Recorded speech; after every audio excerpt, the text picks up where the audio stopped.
Assalamualaikum warahmatullahi wabarakatuh. Kembali bersama saya Zul Anwar di Hidup 2.0. Kali ini kita akan membahas mengenai ide cerdas dalam memilih usaha bagi para pensiunan. Yang pertama adalah kita pilih bisnis sesuai minat dan pengalaman. Salah satu keunggulan pensiunan adalah memiliki pengalaman kerja dan keahlian tertentu.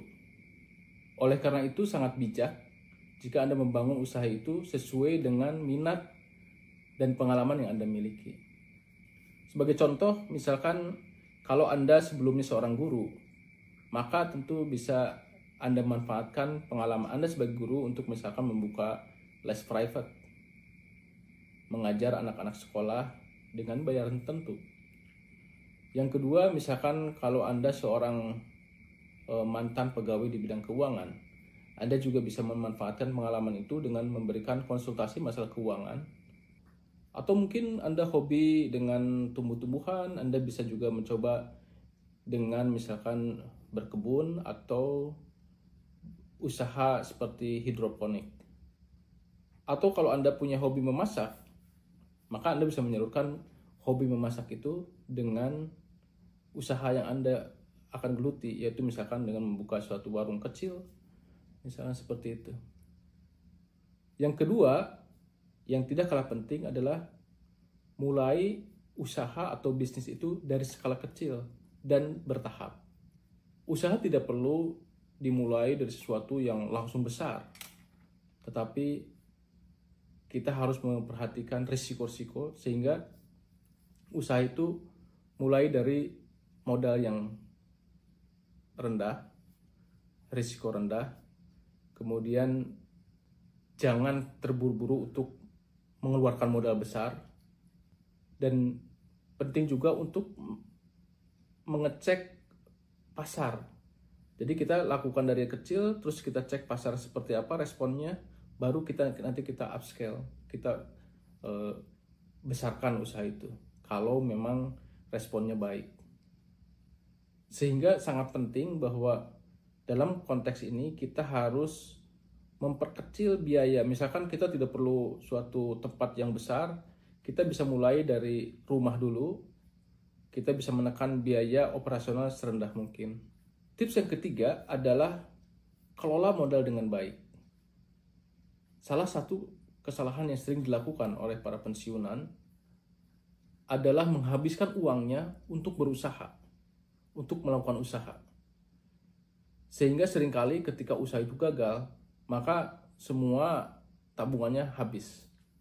Beberapa tips dalam mengelola dana ini, yang pertama adalah jangan gunakan seluruh uang pensiun atau uang tabungan kita untuk modal. Kemudian perlu juga untuk mensisihkan dana darurat. Dan yang jelas kita harus benar-benar membuat anggaran usaha itu sejelas mungkin, sedetil mungkin. Dan yang terakhir adalah gunakan aset-aset yang sudah ada. Jadi kalau misalnya kita punya rumah, ya gunakan rumah. Kita punya kendaraan, kita gunakan kendaraan. Yang keempat adalah memanfaatkan teknologi dan jaringan sosial. Jadi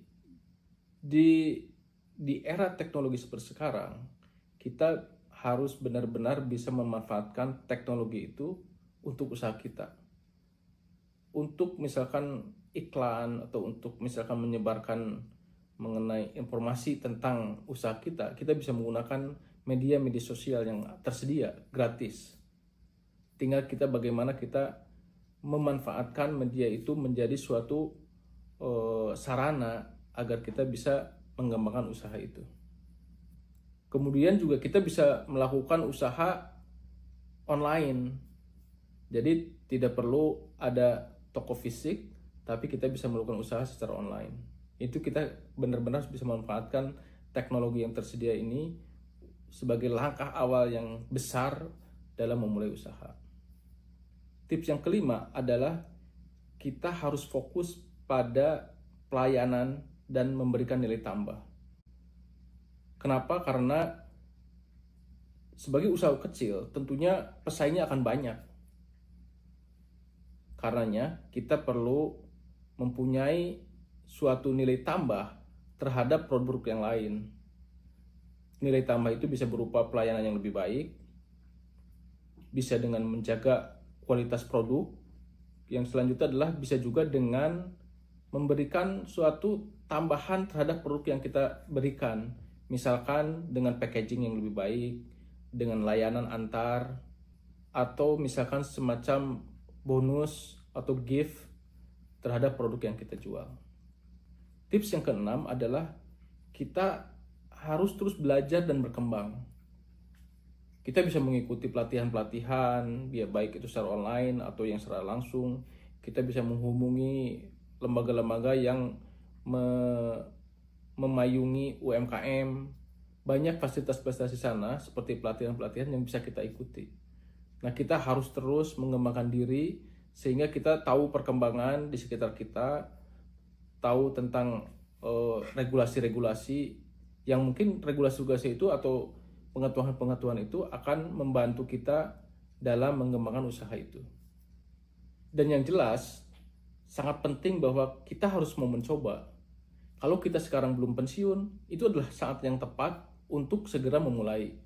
Karena usaha itu perlu learning curve, perlu ada tahapan belajar, sehingga ketika kita pensiun, kita sudah melewati tahapan belajar itu.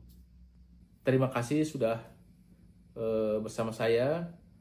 Jangan lupa untuk like, share, dan subscribe. Sampai jumpa kembali di Hidup 2.0. Terima kasih. Wassalamualaikum warahmatullahi wabarakatuh.